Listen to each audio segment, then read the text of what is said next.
안녕하세요. 부산 외국어대학교 한국어교육학과 20학번 강현진입니다.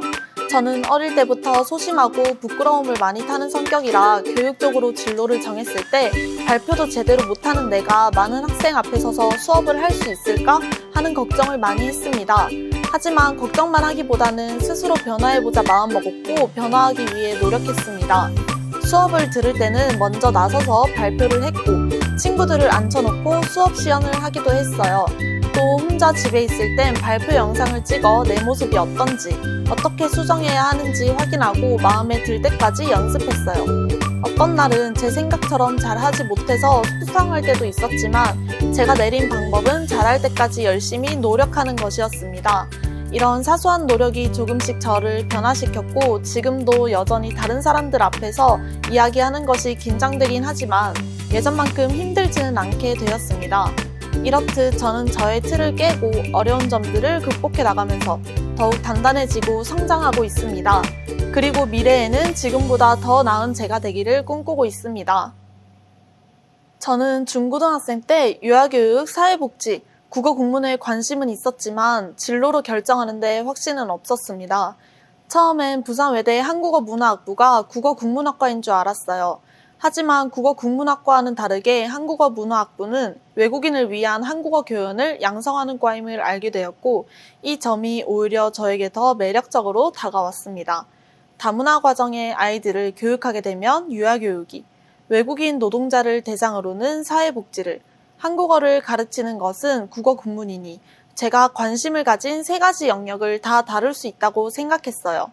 부산외대 한국어문화학부는 한국어문, 다문화, 한국어 교육 총 3가지 트랙 중 본인이 원하는 전공을 선택할 수 있고 학생 수가 많은 편은 아니라 학과 학생들뿐만 아니라 교수님들과도 매우 가깝게 교류할 수 있어요. 최근에는 K-열풍이 확 뜨기 시작하면서 한국과 한국어에 관심을 가지는 나라들이 늘어나는 추세라 다양한 진로로 나아갈 수 있다는 장점이 있습니다. 저는 앉아서 공부만 하기보다는 실제로 행동하고 실습할 수 있는 활동들을 많이 했어요. 첫 번째로 베트남 학생과 1대1로 만나 한국어를 가르쳐 주었습니다. 코로나가 심했던 때라 줌으로 일주일에 2번, 1시간 동안 한국어를 가르쳤는데 저의 첫 한국어 수업이었기 때문에 서툴렀지만 교육에 흥미를 갖게 해준 특별한 경험이 됐어요. 두 번째, 북한 이탈 주민을 대상으로 한 보이스 트레이닝입니다. 한국어를 가르쳐 준다기보다 발음 교정에 가까운 수업이었지만 담당 선생님께서 나영 씨가 현진 학생 수업을 너무 재미있게 잘한다. 저에게 현진 씨 칭찬을 엄청 많이 하더라고요. 라는 칭찬과 평가를 받아서 기억에 남아요. 세 번째로 학과에서 하는 다문화 봉사 동아리입니다. 다문화 아이들을 위해 책을 만드는 과정에 직접 참여하여 예스24에 출판하였습니다. 판매 수익금은 전액 기부하여 살면서 뿌듯한 순간으로 손에 꼽힙니다. 마지막으로 세종학당 인턴을 3개월 다녀왔습니다. 우즈베키스탄에 있는 남한간 세종학당에서 한국과 한국어에 관심이 많은 우즈베키스탄 사람을 대상으로 영화나 드라마를 통해 한국어와 한국 문화를 알려주는 활동이었습니다. 세종학당 인턴 경험은 제가 한국어 교사로서 자신감을 가지게 될 수 있는 값진 경험이었습니다. 세종학당은 한국 정부에서 해외의 한국어와 한국 문화 교육을 지원하고 운영하는 공공기관입니다. 세종학당에서는 매년 한국어 교원이나 인턴을 선발하여 해외로 파견을 보냅니다. 저는 2022년도 7월에 인턴으로 지원했고 9월부터 12월까지 우즈베키스탄 남한간 세종학당을 다녀왔습니다. 우즈베키스탄은 말로만 들어봤지 제가 이곳에 가게 될 줄은 생각도 못했습니다. 당장 부모님, 친구들과 떨어져 낯선 곳에서 혼자 3개월을 있을 생각을 하니 걱정도 되고 한편으로는 설레기도 했습니다. 그렇게 간 우즈베키스탄에서의 생활은 쉽지만은 않았습니다. 너무 더운 날씨와 향이 강한 음식들, 우즈베크어나 러시아어를 쓰기 때문에 간단한 영어조차도 통하지 않아 적응하는 데 힘들었어요. 그런데 수업을 시작하게 되면서 내가 하는 일에 대한 보람을 느끼기 시작했습니다. 어떻게 하면 학생들이 재미있어 할까, 좋아할까 등의 생각으로 수업을 준비했고 잘 따라와주는 학생들을 보며 뿌듯했어요. 수업할 때 제 모습을 기록하기 위해 타임랩스를 가끔 찍었었는데 제 수업이 나날이 발전하는 모습이나 학생들과 제가 함께 웃는 모습들이 기록된 걸 보며 지금도 그때의 즐거움이 생생하게 기억이 나면서 더 열심히 해야겠다는 마음을 다지기도 합니다. 마지막 수업 때 학생들과 작별 인사를 하고 수업을 마쳤습니다. 그런데 나갔던 학생 중 2명이 다시 돌아와 저에게 선물을 전해줬어요. 한 학생은 그림을 굉장히 잘 그리는 친구였는데 제 셀카 사진을 직접 그림으로 그려서 선물로 주었습니다. 그 그림을 받고 내가 적어도 선생의 역할은 했었구나. 이 학생이 나를 생각해줄 만큼의 수업을 해냈구나 라는 마음이 들어 뿌듯하고 행복했어요. 다른 학생은 예쁜 편지지에 정성스럽게 한글로 편지를 써주었습니다. 가장 기억에 남는 말은 선생님은 나의 첫 한국어 선생님이다. 나는 선생님을 잊지 않을 거고 한국에서 꼭 다시 만나요 라는 부분이었어요.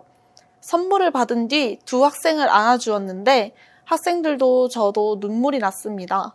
저를 생각하며 해준 선물과 마음들 덕에 역시 나는 이 일을 할 때 가장 행복하다 라는 생각이 들었고 앞으로도 한국어 교원으로 나가도 괜찮다, 잘 할 수 있겠다 라는 마음이 들면서 제 진로를 확신하게 되는 순간이었던 것 같습니다. 부산 외대에서는 현장 실습 경험도 학점으로 인정해줍니다. 최대 18학점으로 인정받을 수 있고 취업 커뮤니티 등 필수 이수를 현장 실습 대체로 인정 가능합니다.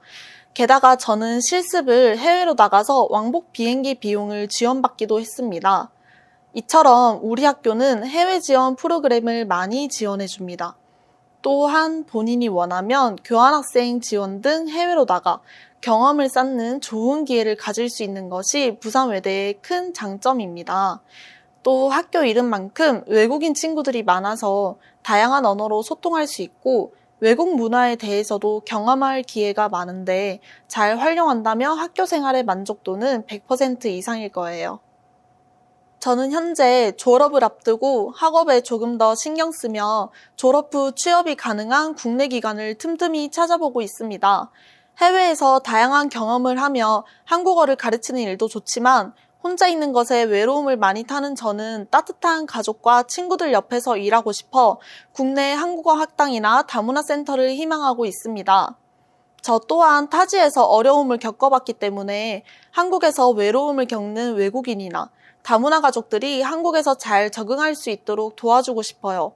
그래서 소박할지 몰라도 한국어를 목표로 하는 외국인들을 상대로 부끄럽지 않은 한국어 교원이 되어 저로 인해 한국을 좋아하게 되고 원하는 목표를 이룰 수 있도록 최선을 다해 가르치는 교원이 되고 싶습니다. 할까 말까 고민될 때는 하지 말라는 소리를 많이들 하는데 저는 꼭 하라고 얘기해주고 싶어요. 물론 후회가 되는 선택도 있겠지만 하고 후회하는 것과 안 하고 후회하는 것은 다르다고 생각해요. 좋든 나쁘든 다양한 경험은 나를 더 알아가는 계기가 될 수 있어요. 그리고 지금 당장 하고 싶은 것이 없어도 괜찮아요. 하고 싶은 것이 없어 대학을 포기하는 친구들을 많이 보았는데 대학에서는 전공만 공부하는 것이 아니니 사람들도 만나고 시야도 넓히고 다양한 교과목을 들어보며 본인이 원하고 흥미있는 것을 찾을 수 있어요. 그러니 너무 조급해하지 않아도 돼요. 또 하고 싶은 게 많아도 괜찮아요. 경험해보고 즐기다 보면 원하는 곳으로 나아가는 나를 발견할 수 있을 거예요. 남들과 비교하지 말고 자신을 믿고 나만의 속도로 나아가세요. 파이팅!